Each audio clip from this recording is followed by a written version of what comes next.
Kalau akhirnya Nasdem meninggalkan Anies, Demokrat dan PKS menjadi oposisi, maka kita semua akan mengucapkan sayonara Anies, selamat tinggal. Terima kasih atas 5 tahunnya yang menghibur, yang membuat kita ketawa dan menjadi produktif dengan bikin gambar-gambar lucu. Nggak ada Anies memang nggak rame. Tapi ngelihat siapa aja pendukung Anies, di mana di sana ada HTI, FPI, dan 212. Ya mending Anies diam di rumah aja lah.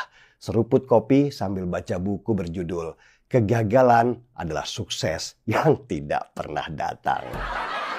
Persaingan politik di dalam Pilpres 2024 semakin kencang. Meski waktu pendaftaran dan pemilihan ini masih agak lama.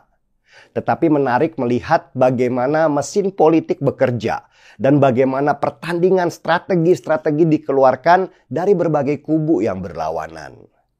Sementara ini yang sedang panas-panasnya adalah dari kubu Ganjar Pranowo dan Prabowo Subianto. Banyak isu bertebaran, juga harapan-harapan untuk mengawinkan Ganjar dan Prabowo. Pertanyaan besarnya adalah, siapa yang jadi calon presidennya dan siapa yang menjadi wakilnya? Ganjar Pranowo diusung oleh PDI Perjuangan. Sebagai partai terbesar di Indonesia, tentu PDI Perjuangan gak mau Ganjar jadi wakil Prabowo. Enak dong Gerindra kalau Prabowo jadi capres dan Ganjarnya menjadi cawapres. Nama Gerindra pasti naik dan akan mengalahkan PDI Perjuangan yang jelas akan menurun karena semangat simpatisan juga ikut turun melihat partai besarnya cuma jadi nomor 2. Begitu juga Prabowo, jelas nggak mau dia jadi cawapresnya Ganjar karena Prabowo merasa bahwa dirinya dan partainya itu sudah punya modal yang bagus untuk memenangkan pertandingan. Situasi ini yang membuat banyak orang menyerah untuk menggabungkan Ganjar dan Prabowo. Meski banyak juga yang menganalisa, seandainya 2 orang ini bergabung, maka Pilpres 2024 otomatis sudah dimenangkan. Tapi di balik pertarungan 2 kandidat capres ini, ada satu capres yang tidak diperhatikan, bahkan sudah tidak lagi diomongkan, yaitu Anies Baswedan. Saya sudah memprediksi dulu kalau elektabilitas dan popularitas Anies Baswedan akan menurun pasca dia sudah tidak lagi menjabat sebagai gubernur DKI. Anies nggak punya lagi panggung gemerlap yang membesarkan nama dia. Dan di setiap survei dari lembaga survei yang kompeten, nama Anies terus turun persentase pemilihnya. Meski dia tetap berada di nomor 3. Catat ya, pada waktu Anies masih menjabat gubernur DKI, elektabilitas dia selalu di nomor 2 di atas Prabowo. Kecuali surveinya datang dari lembaga survei abal-abal yang memang dibayar Anies untuk menaikkan namanya. Selalu nomor 1 mengalahkan Ganjar dan Prabowo. Faktor lain yang membuat nama Anies Baswedan di survei-survei itu terus anjlok, selain dari panggungnya di Jakarta hilang, adalah karena sampai sekarang belum ada kesepakatan dari ketiga partai pendukung, yaitu Nasdem, PKS, dan Demokrat. Dari 3 partai ini, cuma Nasdem partai yang bermodal. Sedangkan PKS dan Demokrat sedang megap-megap nafasnya akibat 10 tahun jadi oposisi. Nasdemlah yang menopang keuangan kampanye Anies Baswedan. Sedang PKS dan Demokrat cuman partai ikut-ikutan saja.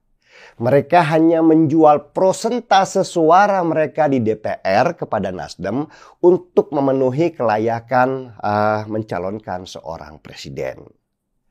Udah nggak punya modal, PKS dan Demokrat berantem terus karena mereka masing-masing ingin kadernya yang jadi calon wakil presidennya Anies. Anies sendiri nggak bisa ambil keputusan karena semua pembiayaan dilakukan oleh Nasdem dan hanya menunggu apa yang Surya Paloh perintahkan. Inilah yang membuat kader-kadernya PKS dan Demokrat jadi males banget. karena aspirasi mereka tidak terwadahi. Kader-kader PKS dan Demokrat ini sekarang menyebar, terbanyak ke Prabowo Subianto karena dianggap lebih pantas menjadi calon presiden. Ini yang membuat survei Prabowo melonjak naik dan surveinya Anies jadi anjlok turun. Nah, yang menarik buat saya ini adalah langkahnya Surya Paloh sebagai Ketua Umum Nasdem. Surya Paloh adalah seorang pengusaha yang sekaligus menjadi ketua umum partai. Sebagai pengusaha, Surya Paloh tentu berhitunglah terhadap pengeluaran yang dia belanjakan selama ini. Layaknya sebuah perusahaan, mereka mengeluarkan produksi baru. Maka biaya campaign untuk produk itu akan terus digelontorkan dalam bentuk iklan yang masif. Dari tersebarnya iklan-iklan tersebut baru dipantau apakah produk itu diterima masyarakat atau enggak. Dan kalau melihat anjloknya suara Anies Baswedan, kita seperti melihat sebuah produk yang gagal, yang tidak menarik minat pembeli di pasar. Mau diiklankan sebesar apapun, dengan biaya iklan semahal apapun, tapi kalau masyarakat nggak ada yang minat untuk beli produk itu, ya itu akan dianggap produk gagal. Sesimpel itu cara berpikirnya. Dalam politik itu yang ada hanya kepentingan yang abadi. Catat ya. Jadi, melihat karakter Surya Paloh sebagai pengusaha, saya kok mengira Anies akan ditinggalkan oleh Nasdem. Mungkin fase pertama Nasdem akan menawarkan Anies Baswedan sebagai calon wakil presidennya Prabowo Subianto. Tapi kalau nanti Prabowo menolak, maka Nasdem akan tinggalkan Anies dan bergabung dengan KIB yang dikomandani oleh Gerindra. Nasdem akan merasa nyaman dengan kader-kader sesama Golkar. Dan catat lagi, DNA Golkar adalah mereka orang-orangnya pragmatis dan tidak pernah mau ada di luar kekuasaan. Kenapa? Ya, karena rata-rata elit di Golkar itu adalah para pengusaha.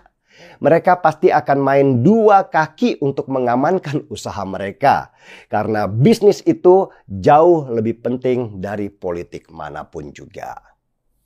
Mungkin saya salah, tapi bisa jadi saya juga benar. Karena politik itu yang menggerakkan adalah manusia.